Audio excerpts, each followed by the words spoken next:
Hey guys, what's going on? Laying back for another Netflix review, and today I'm going to be talking about Love at First Kiss.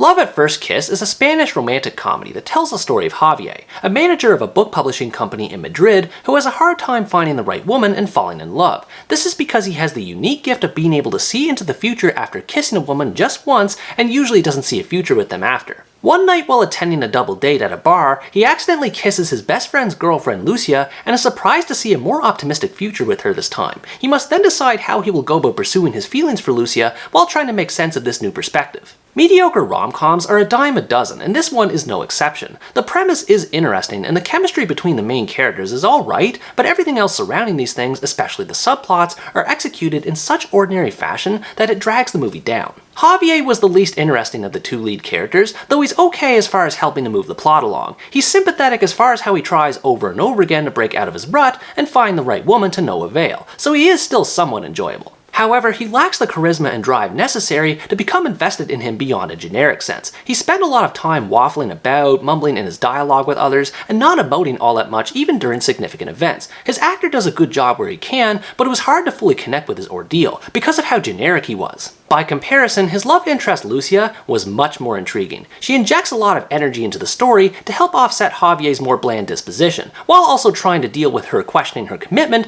to her boyfriend Roberto. Now, the movie doesn't go too in-depth into this struggle, but this still made her a lot more interesting. It's a case of quality over quantity, where instead of Javier's numerous relationships and trysts with women I didn't know and thus didn't care about, here Lucia's relationship with one man and the effect it has on her is shown in more intimate detail, which made it easier to connect with her. Despite their polar opposite moods, the two do have good on-screen chemistry together. There's a sort of awkwardness between them that makes complete sense considering they start off as friends, and this generates suspense as they build toward a romance later on. The more time they spend with each other, the more they realize how they click in some ways, but I was also impressed with how they showed the ways in which they didn't click. It shows that even when things start to go a certain way, there's still going to be bumps here and there. So there's a real human element to their romance that feels different from the usual rom-com structure. Despite this, though, the romance ends up a bit weak due to the nature of the movie's central gimmick concerning Javier's power. Although I did mention there is suspense involved with the romance, because the audience sees what Javier sees, this results in key events being spoiled in the story. This reduces the impact of the suspense that the romance could have had, as it's easier to see what happens because the movie literally tells the audience what's going to happen. Some of the scenes shown make for good misdirection later on, but there's still enough of what actually plays out in the movie that I still felt a bit disappointed when scenes started to repeat themselves. Another issue with the movie comes with the comedy portion of its romantic comedy label. It's lighter in tone and not overly ridiculous, so it does get the chance to shine with some humorous dialogue, but occasionally the movie does resort to slapstick situations that are irritating to sit through.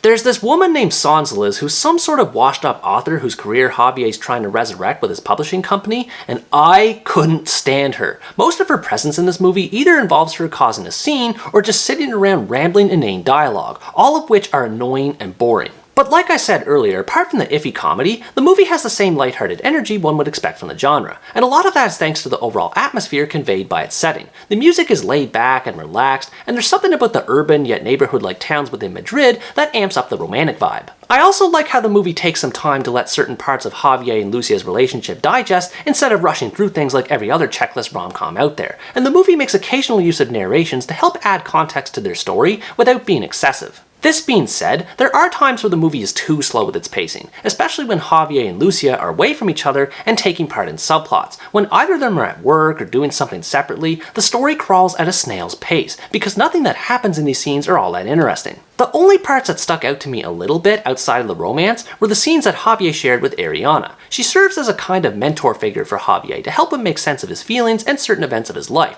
and I enjoyed the fun vibe she brought to the story along with Lucia. Outside of her, though, the other subplots and characters don't amount to much, with Javier's friend Roberto not even really factoring into anything that could be considered a love triangle. If I'm being honest, the movie became a chore to watch with how much empty filler there was between the romantic scenes. There's a point during the final act where the movie seems to completely lose focus on what kind of story it's trying to tell. Plot threads are retracted and rehashed, and realizations for characters are made in unconvincing fashion in a way that doesn't quite reflect the knowledge they should have learned over the course of the story. And that's disappointing for me to say, because the movie does a decent job with presenting its theme, which concerns happiness. It all centers around predictability and how relationships change with time, and that life never turns out the way one expects. I really like the sentiment behind this idea and how Javier initially explores it, but over time it starts to fizzle out as the movie becomes overwhelmed by its meandering subplots. Although it's done competently enough for the sake of the story, it's not done as well and as convincingly as it could have been. Overall, Love at First Kiss is an average rom-com that makes for a light and breezy, if forgettable, experience. If you like rom-coms that are set in European settings and you don't mind slow pacing, you might enjoy checking this out. I like what this movie was going for with its story and characters, but the amount of filler and subplots it has prevented it from reaching its full potential. I didn't have any strong feelings for this movie at first sight, and I doubt I'll revisit it in the future.